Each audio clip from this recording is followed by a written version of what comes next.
Olá, pessoal! Somos estudantes de Arquitetura e Urbanismo pela PUC Minas, Campus Praça da Liberdade, e atualmente estamos no sexto período. Nosso grupo é composto por 3 estudantes, a Alexia, que sou eu, o Rafael e a Sofia, e o nosso trabalho é orientado pela professora Viviane na disciplina de Teoria da Produção Habitacional. Estudamos sobre a tipologia habitacional BNH, que é o Banco Nacional da Habitação, e sobre o conjunto Estrela d'Alva, e vamos explicar melhor a seguir. Começando então pela introdução histórica. Em 1964, foi implantado no Brasil o regime militar. Esse regime foi uma política conservadora que começou no governo de Castelo Branco e que foi caracterizada pelo poder nas mãos dos ricos, pelas corrupções, pela censura e pela tortura da população. Porém, é importante lembrar que antes disso, o país passou por um processo de emigrações e imigrações, e muitas pessoas se mudaram do campo para a cidade. Foi o chamado êxodo rural. Com isso, muitas dessas pessoas necessitavam de moradias e o governo começou a discutir, então, sobre a hipótese de promover ou não essas moradias sociais a essas pessoas. É daí que aparece o BNH, que foi um mecanismo econômico que tinha como objetivo estimular a aquisição da casa própria e a construção de habitações de interesse social através da iniciativa privada. Algumas características do BNH são importantes de serem citadas, então vamos lá.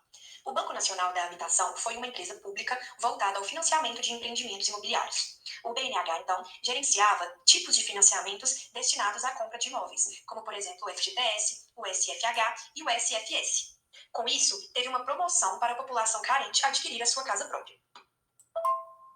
Então, como que isso funcionava? A população carente pegava parte do seu salário e colocava no FGTS ou em qualquer outro tipo de financiamento que eu citei acima, e a partir daí, o BNH pegava esse dinheiro e dava para as grandes construtoras, as quais construíam essas habitações. Os conjuntos habitacionais construídos eram sempre em áreas periféricas, porque eram onde conseguiam comprar as terras mais baratas. Os prédios construídos eram todos iguais, em formato de H ou em casinhas com 2 águas. Eles eram construídos em cima de imensos platôs, sem a preocupação com o meio ambiente, com o urbanismo e com a qualidade de vida dos moradores. Como essas construções eram distantes do centro da cidade, não possuía rede de transporte, comércio e nem serviços essenciais para atender essa população. Para exemplificar uma dessas construções do BNH, nós estudamos sobre o conjunto habitacional Estrela d'Alva, que está localizado na região oeste da cidade de Belo Horizonte, em Minas Gerais. O conjunto fica no bairro Estrela d'Alva, que se deu do nome do complexo habitacional. Esse bairro está próximo aos bairros como Buritis e Estoril.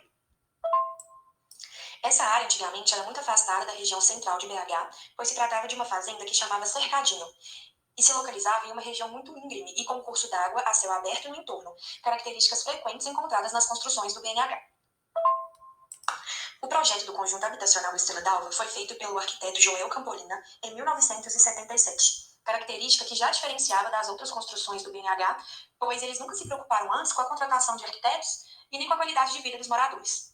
Dessa maneira, o Joel Campolina teve uma preocupação em ouvir os interesses dos moradores e criou alternativas para uma maior qualidade construtiva do projeto. Porém, o BNH negou essas alternativas e optou por seguir os padrões convencionais de todas as suas construções.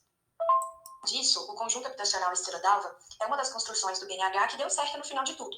O complexo conta com mais de 5.000 moradores atualmente, mais de 5 linhas de ônibus que circulam dentro do bairro. Além disso, ele possui um parque municipal que é aberto ao público, possui também uma paróquia, uma academia para os moradores, um centro de saúde, uma escola municipal, uma unidade do UMEI, possui também um CRAS e um centro comercial que contém papelaria, supermercado, padaria, corretora de imóveis, salão de beleza, consultório odontológico, entre outros comércios. Agora eu vou falar para vocês um pouquinho sobre a implantação do Estrela d'Alva no terreno onde ele se encontra. A solução arquitetônica e urbanística implantada no conjunto representou um bom diálogo entre a topografia acidentada do lugar e pôde configurar-se em volumetrias ricas e variadas dos prédios construídos. A área do terreno era de 230 mil metros quadrados e a área construída ficou em 108 mil metros quadrados, com uma área de ocupação de 9%.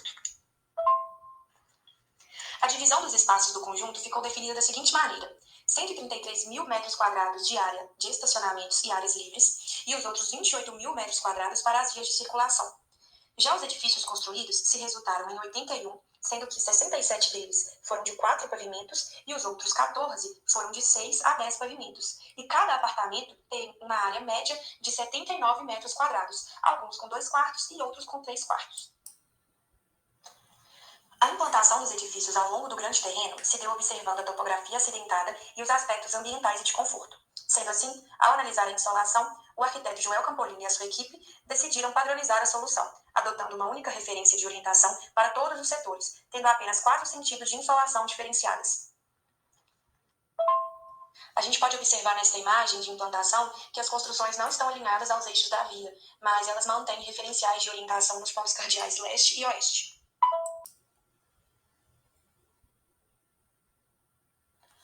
Ao se questionarem sobre a ambientação dentro e fora dos edifícios, os projetistas adotaram uma solução que permitisse o intenso uso dos espaços livres das superquadras. Dessa maneira, cada edifício possui um pilotis proposto como ligação entre os espaços interiorizados e exteriorizados das superquadras. Além disso, a implantação de platôs sucessivos quebra a monotonia vista até então em conjuntos habitacionais similares e faz com que as vias de pedestres e veículos coexistam sem conflitos. Cada superquadra ainda tem a sua cor-tema nas esquadrias para facilitar a orientação dentro do conjunto.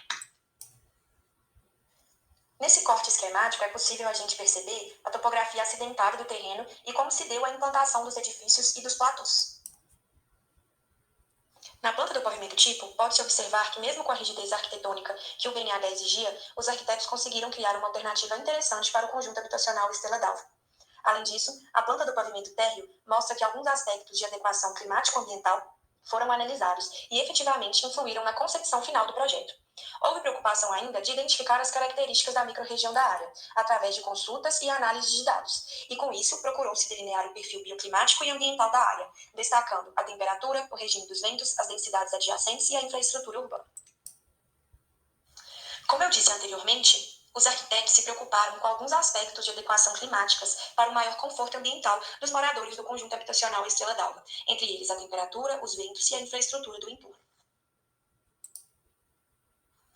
Trouxemos agora um esquema da volumetria de uma superquadra aleatória do conjunto, onde podemos exemplificar que as edificações foram pensadas de modo em que os aspectos como insolação, privacidade, segurança e ambientação fossem favoráveis aos usuários.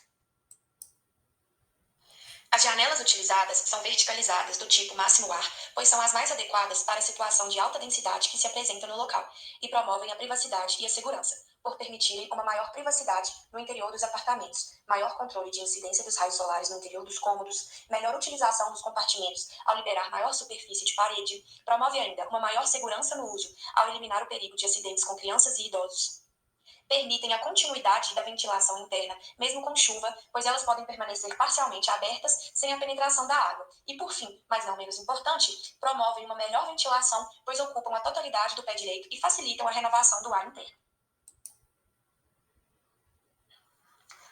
Nós pegamos algumas fotos de um apartamento atual para exemplificar as janelas verticais que citei acima, e além disso, descobrimos que o valor de venda desse apartamento é de R$ 230 mil, o que achamos justo, pois como estamos vendo até agora, os apartamentos foram muito bem pensados e arquitetados. Em uma visita que fizemos ao conjunto habitacional Estrela d'Alva, tivemos a oportunidade de entrevistar uma moradora chamada Kênia. Entre várias perguntas, perguntamos a ela algum ponto negativo que ela avistava no conjunto. Ela reclamou, então, da falta de acessibilidade no interior dos prédios, os quais, em sua maioria, não possuem elevadores e dificultam a movimentação das pessoas, inclusive de carrinhos de bebê, que ela estava passeando com seu bebê no parque. Já quando a questionamos sobre o que ela enxergava de positivo no conjunto, a Kênia relatou a arborização intensa do local, tanto dentro das superquadras quanto no parque. Finalizado o nosso estudo sobre o conjunto habitacional Estrela d'Alva, concluímos que, mesmo que com alguns problemas enfrentados pela rigidez dos padrões exigidos pelo BNH, o conjunto ainda é uma habitação que funciona e que possui muito carinho por parte dos moradores, já que muitos escolheram morar lá por anos e onde constroem as suas famílias até hoje. Foi essencial para nós estudar a história da tipologia para a nossa formação quanto humanos e arquitetos. Deixamos aqui um agradecimento especial à professora Viviane pelas orientações e ensinamentos durante o semestre e à moradora Kênia por compartilhar seu tempo e suas vivências conosco. Muito obrigada, espero que tenham gostado.